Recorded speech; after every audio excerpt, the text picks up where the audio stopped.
Yeah, as I just reminded, so anybody in the lay community, either our lay residents or guests or visitors wishing to request the 3 refuges and 8 precepts, and that begins on page 131 in the dark brown volume. And on 131 in the request, there's three different forms, I think, of the request. We use the top one, so it's from a group to a monk.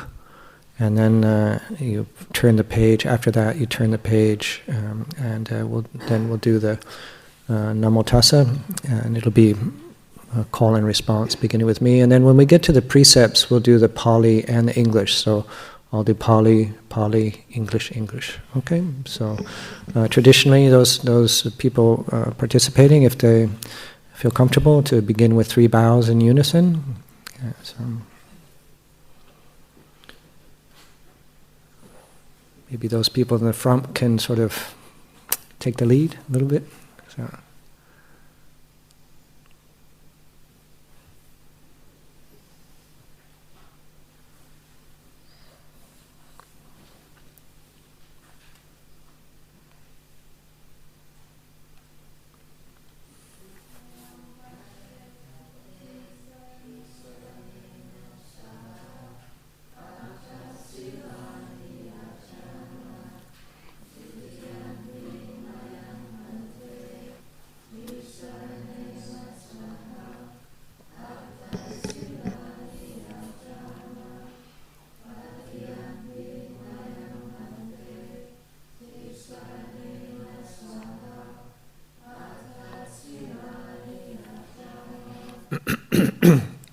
Namo tassa bhagavato arahato samma sambuddhassa.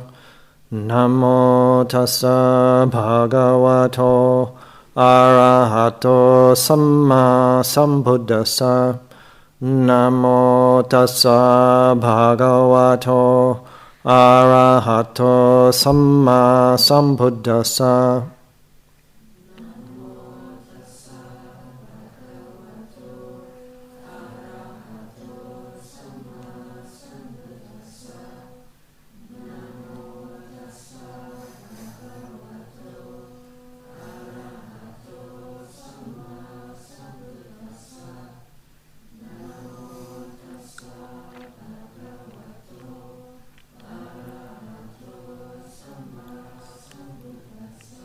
Buddhaṃ saranang gacchāmi, Dhammāṃ saranang gacchāmi, Sanghaṃ saranang gacchāmi, Dutiyampi Buddhaṃ saranang gacchāmi,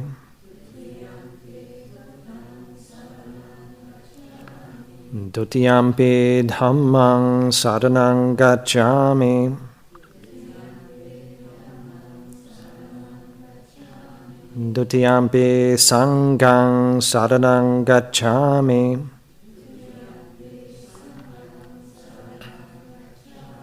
Tatiyampi Buddhaṃ saranang gacchāmi,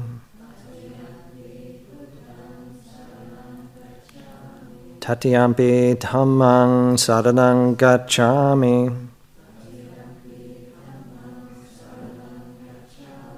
Tatiyampi Sanghaṃ saranang gacchāmi,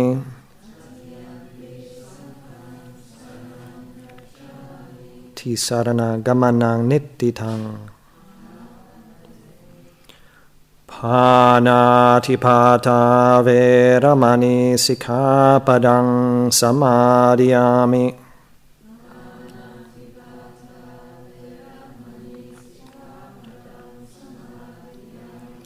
I undertake the precept to refrain from taking the life of any living creature.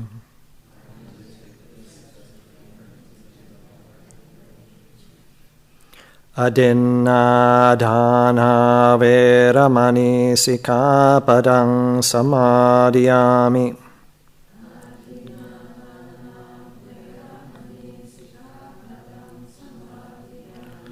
I undertake the precept to refrain from taking that which is not given.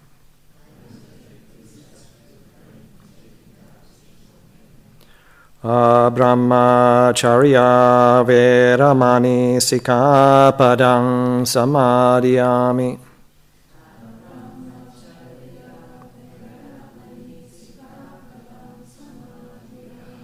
I undertake the precept to refrain from any intentional sexual activity.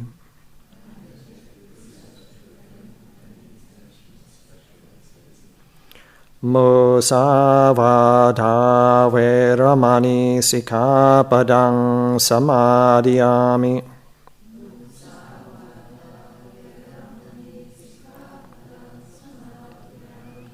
I undertake the precept to refrain from lying.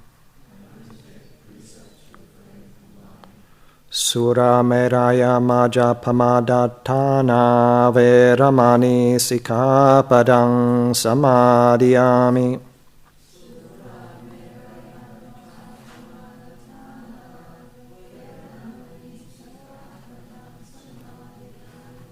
I undertake the precept to refrain from consuming intoxicating drink and drugs which lead to carelessness.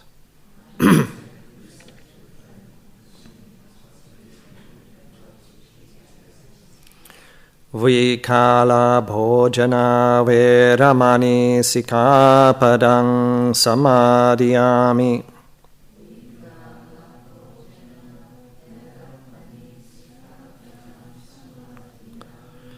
I undertake the precept to refrain from eating at inappropriate times.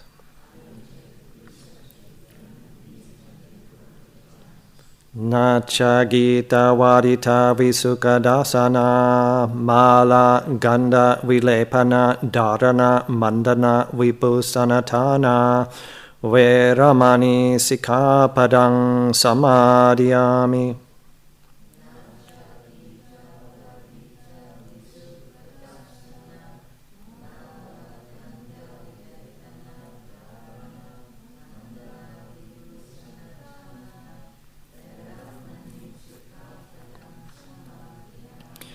I undertake the precept to refrain from entertainment, beautification, and adornment.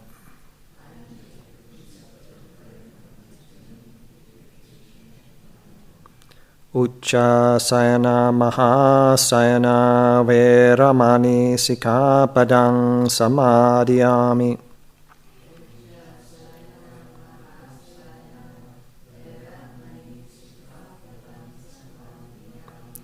I undertake the precept to refrain from lying on a high or luxurious sleeping place.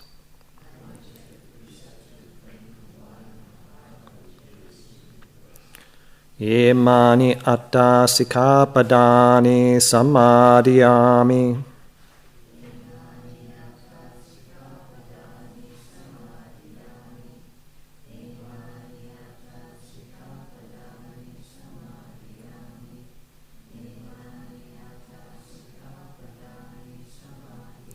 Ye mani atta sikkhapadani silena sugatinyanti silena bhoga sampada silena nibbuttinyanti tasma silang visotaye.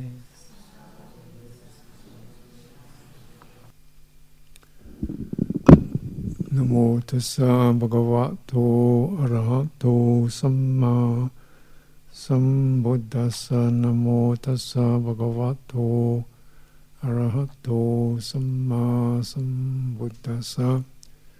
Namo tassa bhagavato arahato samma sambuddhassa.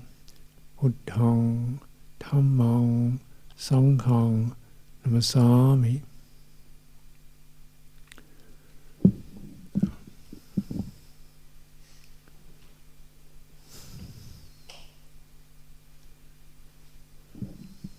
Asalha Puja. Asalha just means the calendar month. It's the name of the constellation that was in the sky at this time of year in India.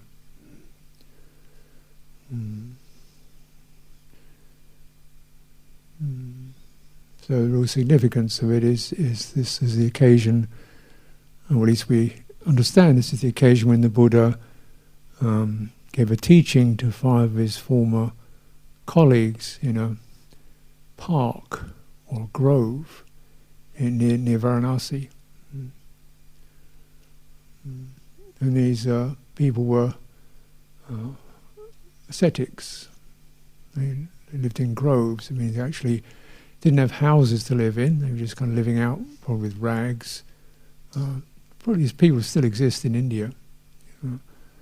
Probably dreadlocks or tangled locks and uncut nails, and living on whatever people offered them, and living very this kind of austere life.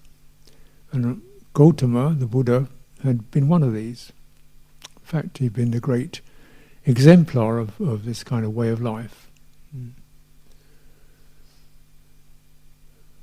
So these are the people he felt he could teach, or most available to teach, probably because he knew them, they knew him. But actually he'd had a falling out, so they weren't exactly on the best of terms. He left them because he wasn't getting anywhere. So he flunked. He flunked out of asceticism. So they weren't too pleased to see him when he turned up, but he recognised their potential in that certain things they did have, which was really sense of they were committed, and they got the idea that there's something deeply wrong with this sensory world, and just having a family and making a living isn't going to cure it. And fundamentally they thought what was wrong with it was aging, sickness, death, which, and all those afflictions. We don't quite know what they were practicing, but it seems there was a lot of it was about suppression of the senses. Basic idea being that if you could just get the senses suppressed, you could get your soul out of this mess. Your soul would go somewhere else. They intuited there was some kind of inner soul or Atman that lived inside us. If you could get the senses to shut up, suppress them, then this would be able to escape into moksha, liberation. So we don't quite know exactly what they were saying or teaching. This is a very common theme. It was called the samanas, the recluses, reclusive movement. It was about this kind of thing. So the Buddha said, well, they got some recognition of the problem, and they're certainly putting effort into it, and they're not interested in anything else. So these got commitment, focus, and so maybe they're available, and we'll see what we can do. So he taught these bunch of ragged recluses, and you might very well think, well, what's that got to do with me? Since none of us are ragged recluses, or have, these kind of views. But when he met them, he said, basically what we do have in common, many of us have in common, or our culture has in common, is a recognition or a sense of we are embedded in the sensory condition. So you can either try to kind of annihilate it and get out of the sensory condition that you're embedded in, or you can try to make merry with it and get what you can out of it. And so these are two extreme positions. And though people wouldn't necessarily adopt that view in such a concrete sense, that's kind of what human beings do. We try to, find some comfort in seeing things, tasting things, going places, looking at screens, somebody to give us a bit of solace, because the feeling is we're in this. And this was so there's all kind of this bonding into the sensory world. It's not even recognised as a bonding, it's felt as actually not something we actually are it. We are that. And even the idea of having a soul that could escape from it is probably not necessarily something everybody holds that view these days. Though people like the idea of, when I die I could go to heaven, but I don't know how deeply people really believe that anymore. And meanwhile, here we are, not going to heaven. So what are we going to do in the meantime?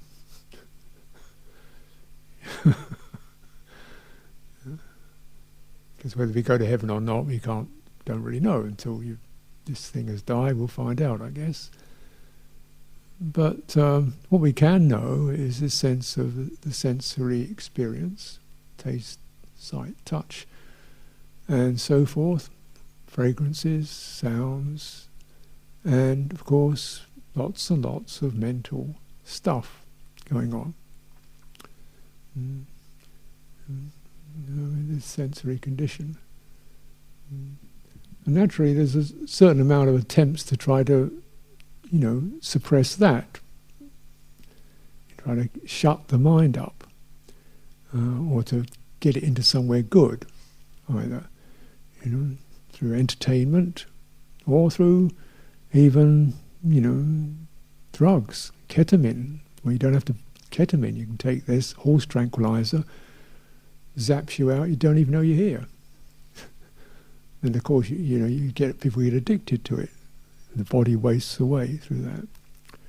So there's any number of these kind of means that people have to try to deal with this dominant feature of what the mental consciousness brings in, and the stimulation that occurs with it. But the Buddha actually, in his teachings, didn't exactly say that, but he didn't point to the senses themselves as being the problem. It's not the senses that are the problem. He says the real problem is something else. Well, I'll call them the 5 khandha, or aggregates. And here we go into a little bit of Buddhist terminology. But he said essentially the senses are not the problem. It's what rushes out through them, and what internalizes and fascinates and fabricates and complicates sense contact with craving and fear and worry and so forth. It's not having eyes, ears, nose, tongue and a thinking mind that's the problem. It's the energies that rush out through them and create these scenarios of self.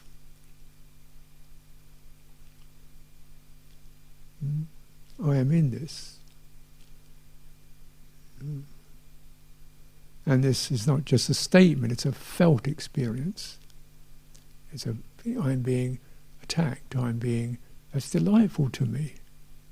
That's wonderful for me, that's great.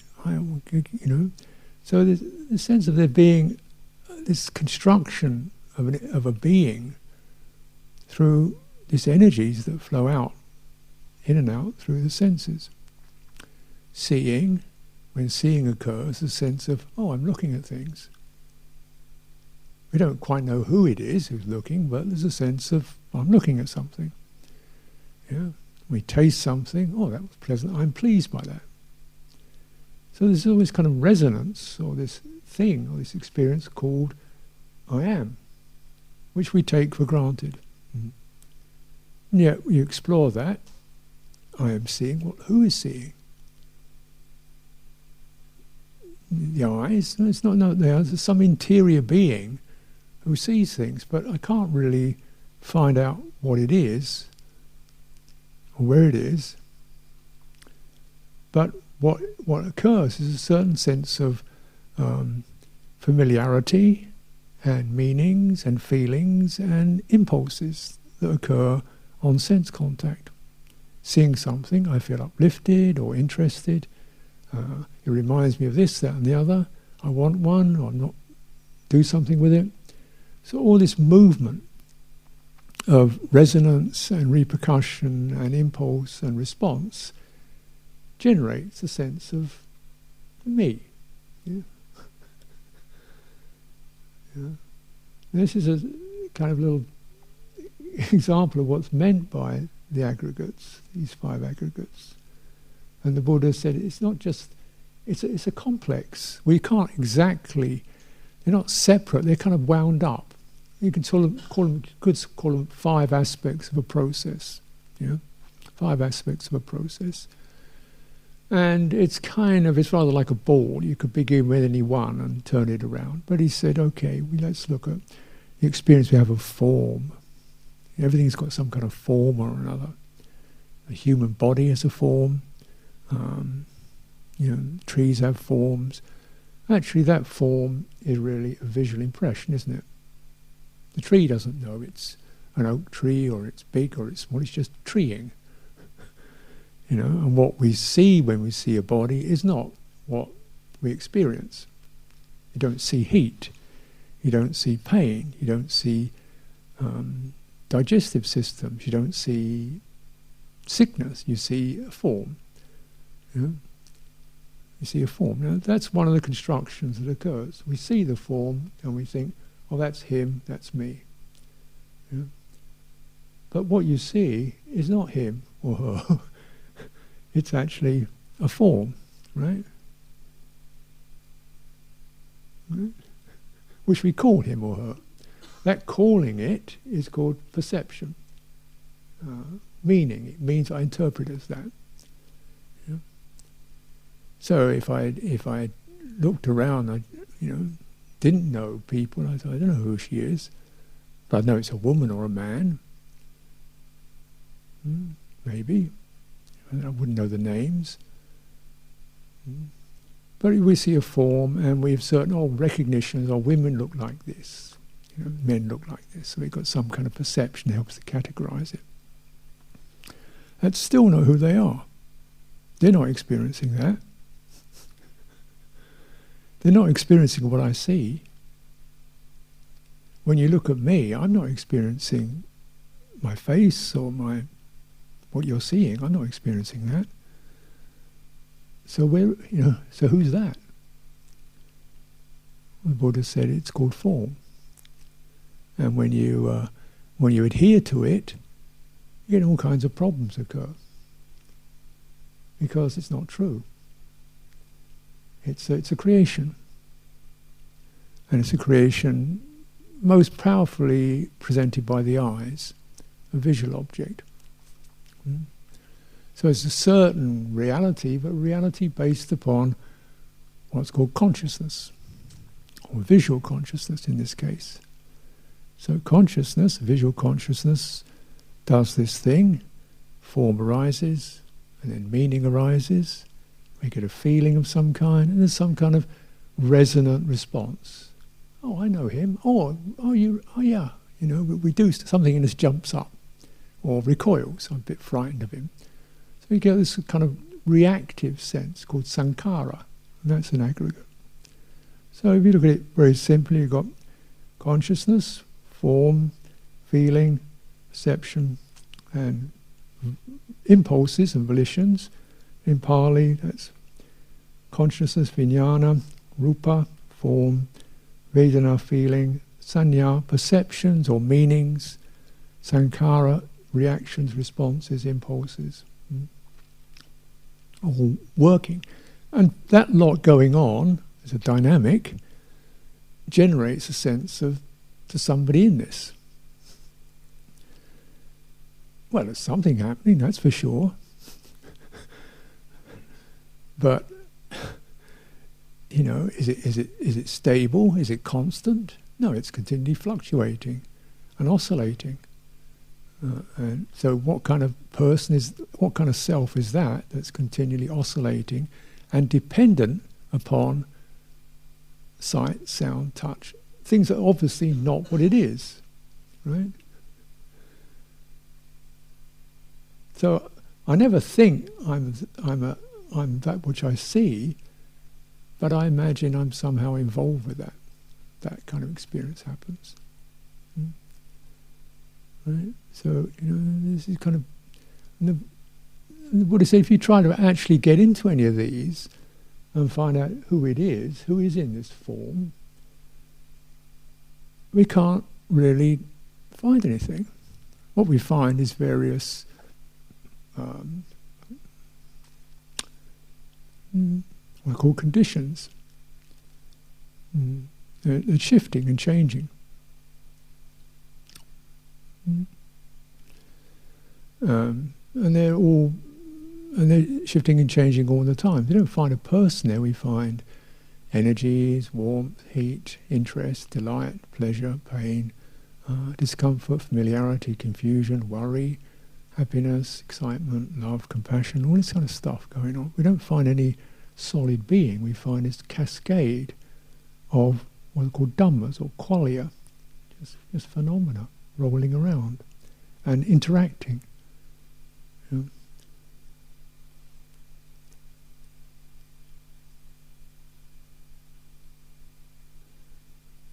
So the Buddha's sense is, why do you have to call that a self? What is it? What is that search? What is that interest to nail that down, to trying to find something solid, gratifying, permanent, lasting in any of that? What's that? Yeah. And there's this kind of, if you penetrate, look into that, there's a kind of it's called khandha, a thirst, or an impulse to try to become something solid, lasting, fulfilled, gratified. And if you go into all this stuff, you don't find it.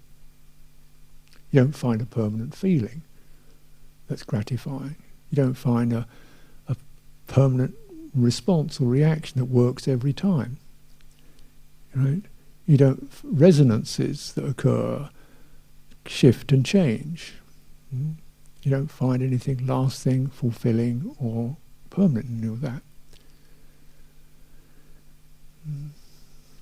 Now this can sound like, well, thanks very much. You know? So it really is a waste of time. This is what we always say. No. The good news is that something can turn away from this. Something can turn away from this, and this is when the turning away from these aggregates, this is peaceful, this is sublime, this is liberation, it's turning away from that. What's there to turn to? And so you turn to the deathless. Oh yeah?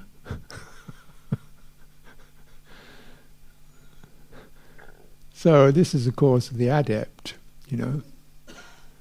But essentially we start to work on that sense of, you know, it is possible to experience a pleasant feeling without grabbing it. Yep. It is possible to experience a really strong interest and say, no, I won't do that. Or, I don't want to do this, but I will. In other words, we're not so bound up in its aggregates as we can imagine. And everybody does this, actually. I don't think anybody follows every impulse in their mind, otherwise you go mad. We do have some mediator that goes, wait, no, just that's interesting, but let it go. You don't want to do that, but it's probably for your welfare. You know, it's a bit difficult, but she needs it, so I'll help out. You know? You've got something intrinsic, everybody has, can lift off this aggregate thing and make choices in line with something else. And what is it in line with?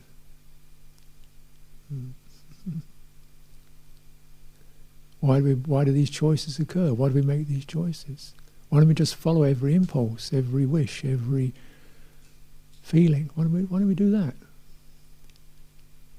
There's something more innate, or equally than even these powerful forces of reaction, addiction, compulsion, obligation, self-feeling I'm inadequate. You know, it's not, oh, I don't think I can do this. Well, try, says something. Come on, try. Don't do that, try. something there, this quality that's innate in human beings, and it's the way out. It's that, in a way, it's so innate, so intrinsic, that you wonder why we didn't really get it. Because we're often overlooking something that's quite intimate and immediate, that gets confused, but could be trained, could be straightened, could be referred to. He said, just take it a bit easy, slow down. No, don't panic, take your time. It can be moderated. Check things out with her before you do it. Check it out, let's have a discussion about that. So you can learn. And this which can turn from the aggregates is called citta. Pali word. So you could say it's sort of in the mind, it's not, but you could say the heart of the mind. So if you say the mind, in this sense, is just that which takes in thoughts, and schemes, and kind of, it's just processing data. Then citta is that which can choose. Mind, if you like, is just like an open mouth. It just, whatever comes in, it comes in. When you turn your mind to it, then that will happen. You read the newspapers or whatever, it just comes in. Citta can say, no, not really, not good for me. Stop. So this is something. So sometimes I call it heart to differentiate it from mind, or you could call it heart consciousness, if you like, or something like that. Heart. It's because it's not just emotional; it's actually the heart of our integrity. It's an innate sense of the wish, the interest, above all, in finding balance, finding a harmony, finding no stress. Finding no push, finding no lying, just harmony with what's arising. That's its it's a relational experience. How do I get on with them? Well, we might need to talk things over, and eventually, if things work out, that's what I want. That's citta. So it has this built-in quality. It seeks homeostasis. Because in that homeostasis there'll be less agitation and friction to deal with, less dukkha, which is a famous Buddhist term. So the dukkha the Buddha's saying you can deal with is not really aging, sickness and death, but the dukkha of a heart that's so confused that instead of, doing what it can do in terms of maintaining harmony, it gets lost in sense data, distracts itself, or gets caught up in suppressing things. It gets a confused heart. So heart's also the basis of our intentions, our impulses, our motivations, citta. So it can get very confused, be it by mental input. Buy one of these, it'll make you feel happy. Oh, that sounds good. Vote for him, he's got all the answers. Oh, that sounds good. And so on and so on and so on. And so it's got confused through taking the sense data, the aggregates, literally as true messengers of what's true. This is called ignorance. It doesn't mean there's lack of information, it's just we're looking at things in the wrong way. We're not really getting the real meaning out of it. And in that, getting fascinated with form, or hating form, fascinated with feeling or hating feeling, having perceptions that are beautiful and perceptions that are hideous, and bonding to them, being intoxicated with our opinions and views and preferences and tastes and interpretations and biases, and confirming them, yeah, the suffering occurs. Getting fascinated with our actions, mental actions and drives, and thinking, how we can be a success and got to make more and perform well and you'll get rewards and so forth. Getting fascinated by that, believing in that. This is called bonding or attachment to the 5 aggregates. And the Buddha said, this is dukkha, and this is the dukkha that you can do something about. You can clear all that to the point in which, aging, sickness and death diminishes in its intensity. Because when we actually really reflect upon aging, what it actually experiences is just, the senses are going a bit dim, my eyes don't work so much, I have to go a bit slower, need a few more hours at night to sleep. I feel there's pains, feelings, but it's just more feeling and more changing of senses. And what else are they going to do? So it's no longer, oh, poor me in this. It's just, there's the senses doing what they do. There's feeling doing what feeling does. And death we don't know. But the fear and the anxiety and the, oh, never let this happen to me, disappears. Because it doesn't happen to me. It happens to bodies and senses and sense consciousness. And so there can be this is this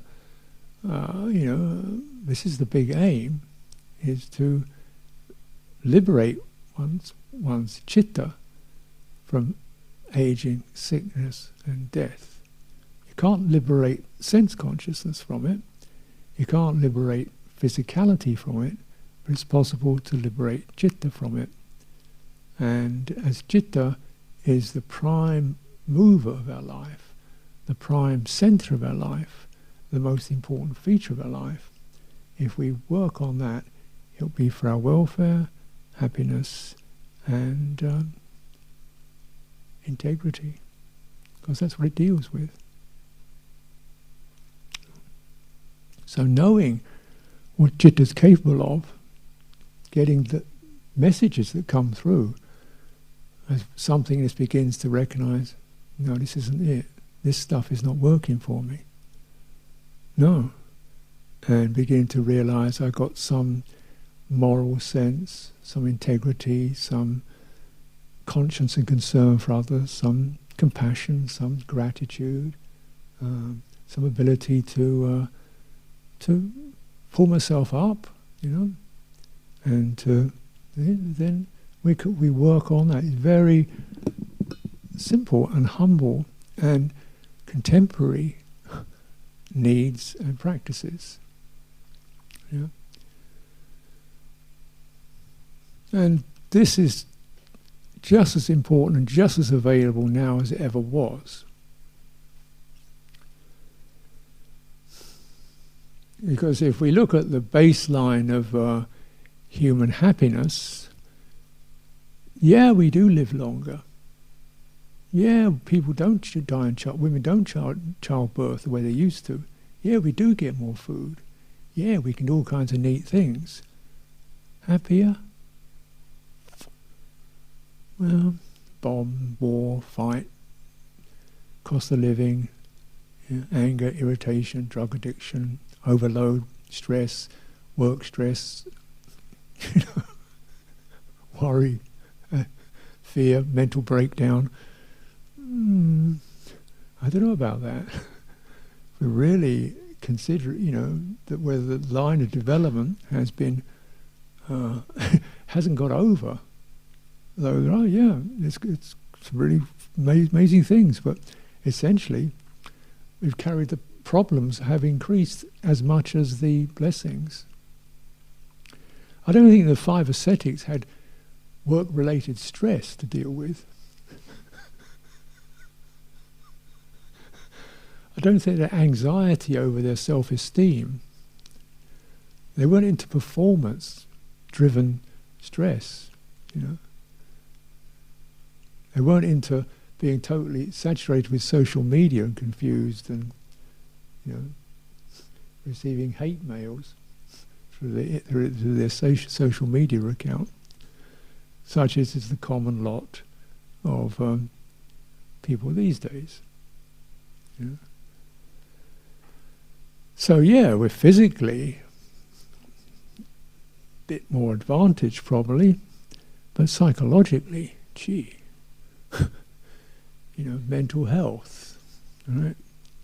So, you know, even the last, now it's pretty much a standard phrase, oh yeah, so-and-so, you know, he's got mental health issues, so taking a few months off work or something, you know, or captain of the football team's mental health issue because of what?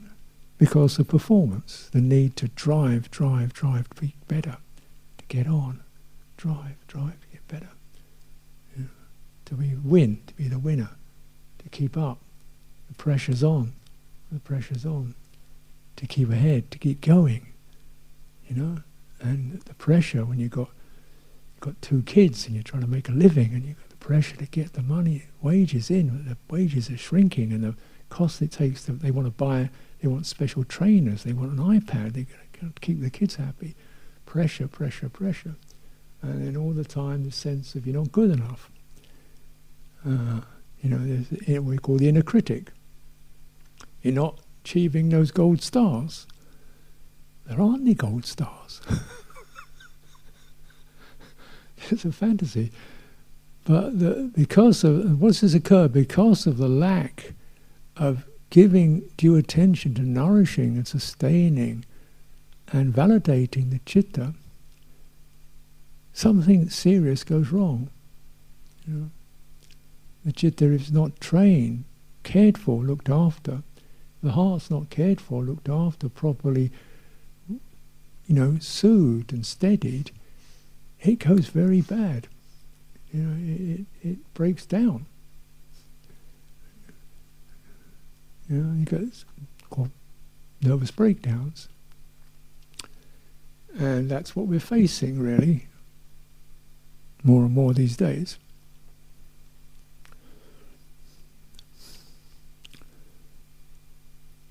We have to deal with the, you know, the ideologies of getting better, you see, because even though that sounds like a good thing to do and a good direction to go in to improve yourself, but just be careful, because, you know, we're so tuned in to this pressure to become something that we don't actually take full stock of what we already have and appreciate it and let it develop. Yeah? It's like you plant, you know, you plant a tomato seed and then you start pulling at it to get it to produce tomatoes. So no, leave it in the soil and water it, and it'll grow and it'll give you tomatoes. Oh no, I want tomatoes today, so I've put that seed in, I'll kind of break it open and see if I can drag a tomato out of it. You know, and we can do that to ourselves. No, the idea is you plant yourself in a wholesome environment, look after it, and it's going to grow. Of course it will.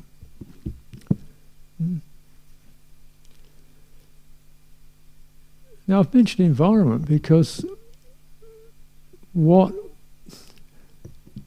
citta has a relational experience to myself and to others, as the Buddha said, you know, I have moral concern, I have loving kindness, I feel grateful for people who have helped me. This is not weird spiritual, you know, esoteric stuff. This is standard human behavior. You know, we are affected, and we can really recognize it, and also recognize we can bring positive effects into other people's lives, and that's a happy experience. It gives us a sense of, I don't have to have $1 million, I can just help this person across the road, you know, and focus on that, these things we can do.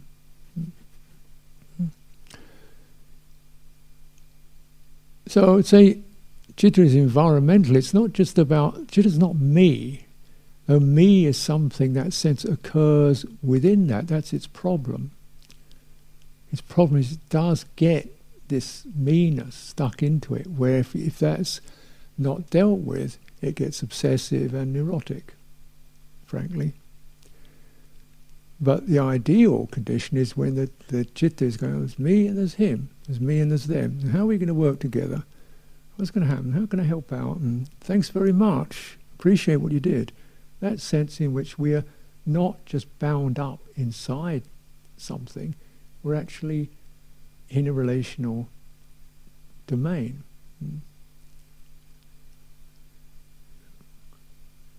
So instead of hanging on to a particular feeling or perceptions or meanings, just kind of use those, that sense, those aggregates, in a positive way. Rather than about me, I say, oh, it looks like he's in trouble. That's a perception. And rather than, oh, do you need some help? So we respond in accordance with the perception, but the Citta is not holding that as I am this or he is that. It's just a sense of this is an energy that naturally flows between living humans, if it's allowed to. Then we get a tremendous support from that, from another unlikely source, from the ascetic's point of view, which was Gautama's great breakthrough. He said, this body, this very body. And this was like blasphemy as far as the ascetics went, because they spent their time, basically trashing the body, starving it, punishing it. This was standard practice, to cultivate this chastisement of the body, and it's definitely a theme in many religions. Do exactly the same thing. Body is bad news, because this is the body, it's got all its impurities, and it's sick, and it dies, and it has pain, and it was, I'll grant you that. But just like you can go, the mind, which is filled with sense data, and the body is also filled with sense data, and a tactile experiences, also has, if you like, bodily consciousness, has an interior, just like mental consciousness. The body knows itself. Oh, I'm here. I'm not here, or else I'm here.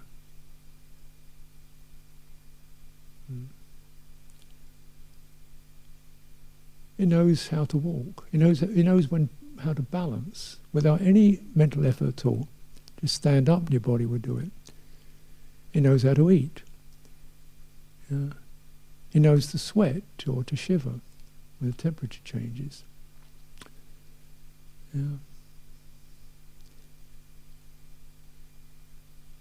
so it has an internal sense which is sensing its own well-being, and rather like the Citta, it's seeking, how do I get to feel just balanced?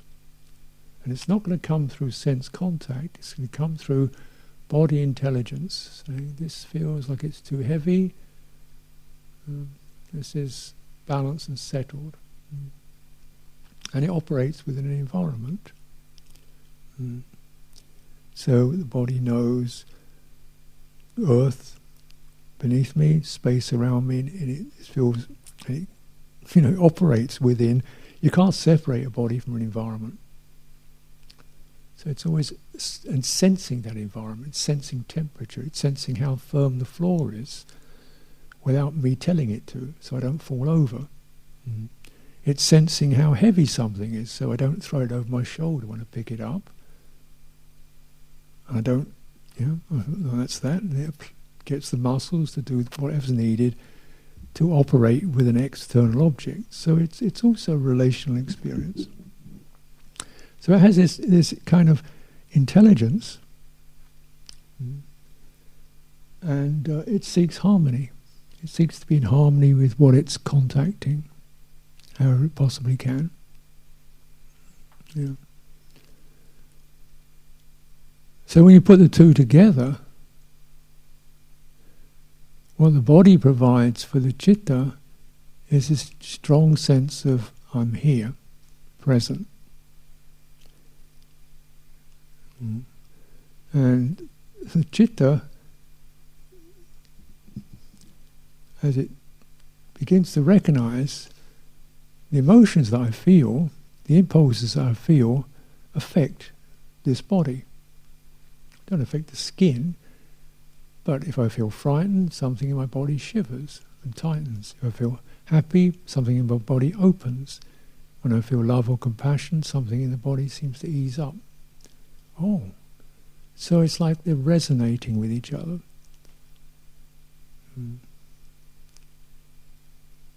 Yeah. And this Buddha's teaching is you can't experience a wholesome mental state, a wholesome state of mind, without there being a corresponding happy bodily state. You will feel uplifted. You don't have to make yourself uplifted, but you will feel strengthened. You will feel comforted through skillful states of heart. And then the body acts as a kind of like a resonator to inform the citta. That's what I want. That's the one that works. That's where you feel good. That's where you feel solid. That's where you feel stable. Yeah? And now we've got some stability and clarity here. Yeah? And some way of really measuring and sensing and regulating the impulses of the citta. Feel it in your body. When you're getting annoyed with somebody, feel it in your body. Just let that one go. You feel the tension, the heat, the clutching, just get in there and let's just release it. And the body will do it. Because although the mind finds it difficult to let go, the body finds it relatively easy. You feel it because the body's doing it all the time. You feel a powerful impulse, and then all you're kind of feeling that in the body, and then going to the body and relaxing the body. The impulse loses its foundation and it fades out. So you can use your body, refer to your body to regulate the citta. So the citta gets trained in that way. But the citta, it goes the other way around, because we have to bring the body into an environment which is free from hatred and greed. So, because when we experience these floods of malice or corruption, then these impulses rush into the body and it gets overwhelmed. Basically, often people just lose their bodies altogether. They just go out into some cascading mind state. You don't even realize where you are. And this is very common. So much so that an unpracticed person probably doesn't really feel their body that much. They maybe feel the upper section of it. That's about it. Or perhaps just the head. Or perhaps just the eyes around the forehead. And that's where they live. You say, well, what happened to your back? What happened to your, Ooh, can you feel your nervous system? And it's all so tense that you lose the feeling of it.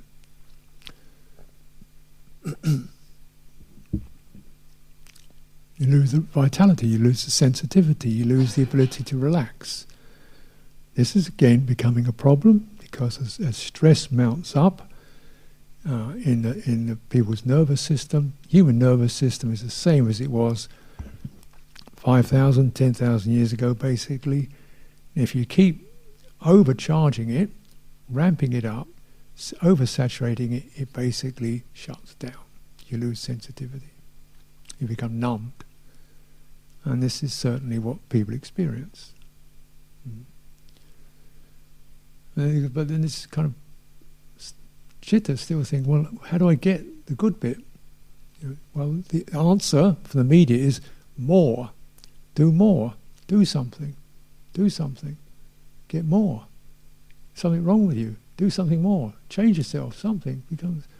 Whereas the Buddhist answer is, when you get that sense of, I need to do something, I've got to get more, I've got to get on. The Buddhist answer is, relax. Come into your body, relax. Suddenly, if you do that, then these scenarios of what you should be and what other people think and how you're going to do this, that and the other evaporate. Oh wow, where did all that go? Maybe this is putting it too simply, but that's the process. That's the process. We call it meditation.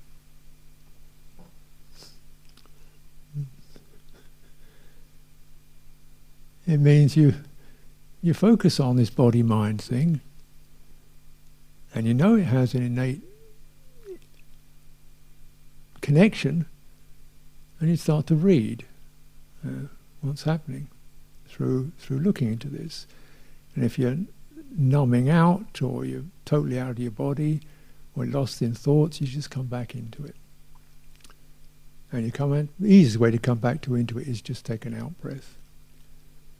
Because the out breath releases discharge energy. You're relaxing. Take an out breath. Allow yourself a long out breath. Pause as long as you like. Allow yourself a full in breath.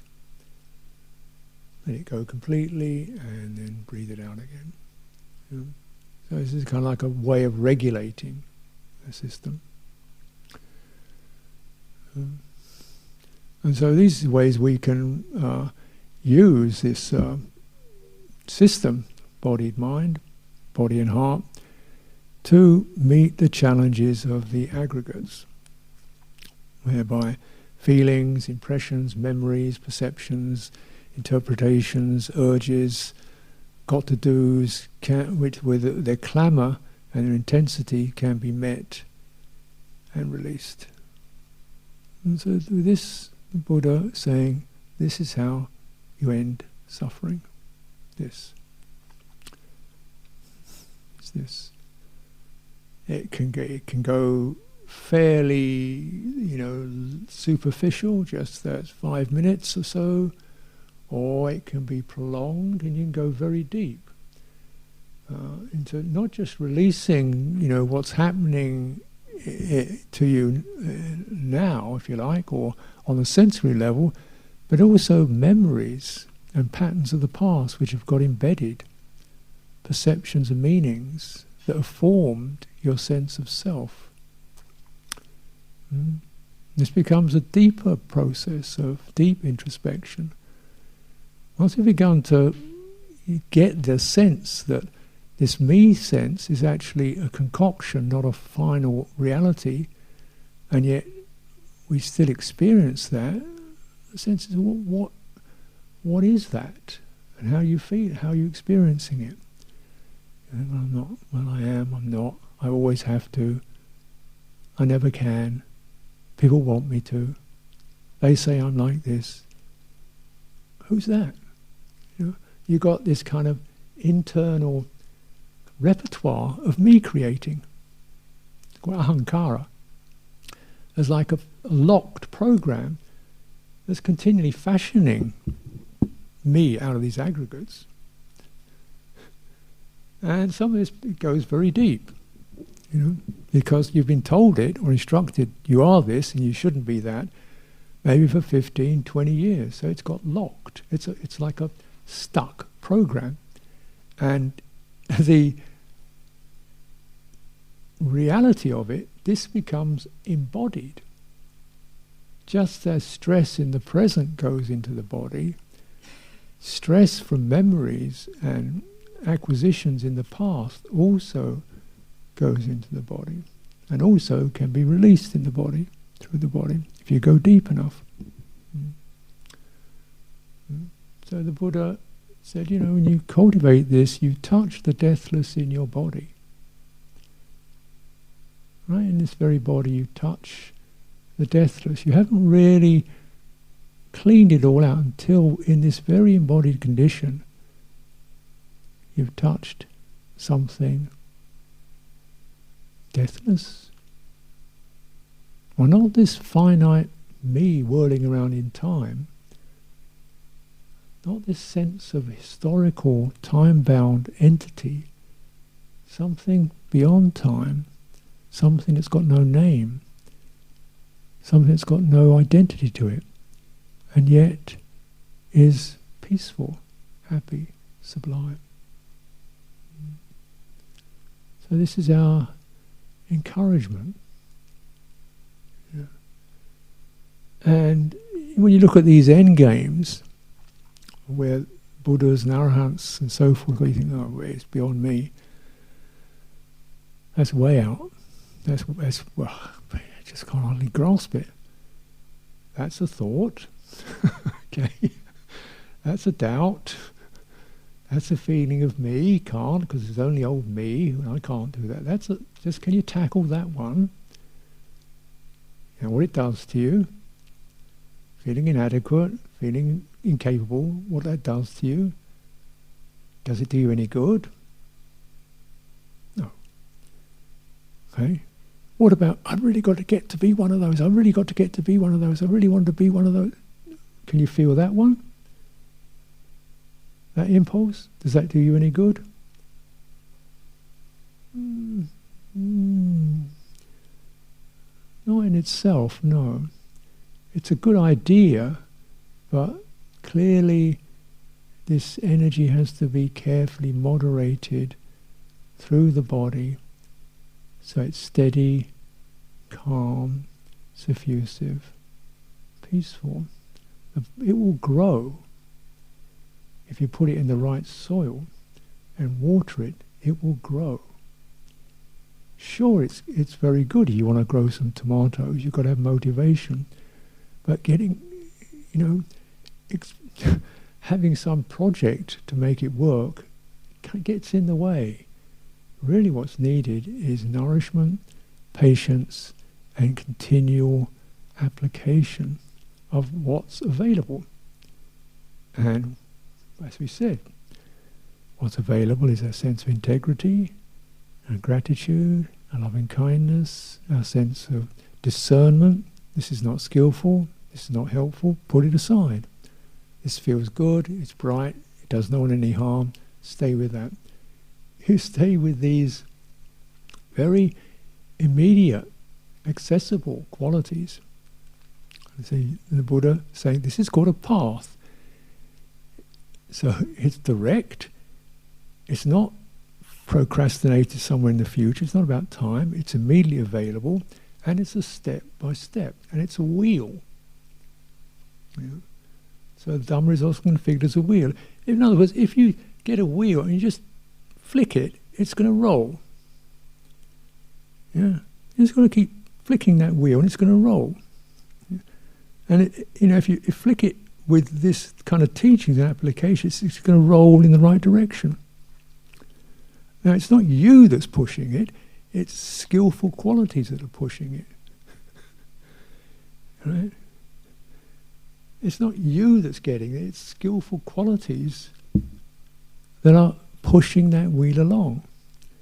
And you get to, when you begin to practice, you get the very distinct feeling of knowing what a skillful quality really feels like.